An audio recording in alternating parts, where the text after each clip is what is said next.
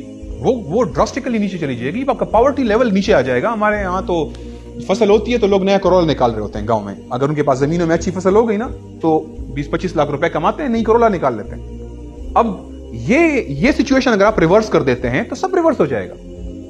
یہ ایک اسٹیٹ کا ایک ویژنری پلان ہونا چاہیے نا. یہ تو ابھی تو باتیں ہیں, اٹس جسٹ ٹاکس, خالی باتیں, ٹھیک ہے. It's require thorough policy. اس کے لیے پوری ایگریکلچر پالیسی ہونی چاہیے. اور آپ چیک کریں, میں نے ابھی تک سود کی بات نہیں کی ابھی تک, ٹھیک ہے. We have not discussed interest, we have discussed the company structure, we have discussed the ownership debate, we have discussed the economic problem, we have discussed the agricultural law, we have discussed taxation only, ٹھیک ہے. ابھی تک ہم یہاں پہنچے.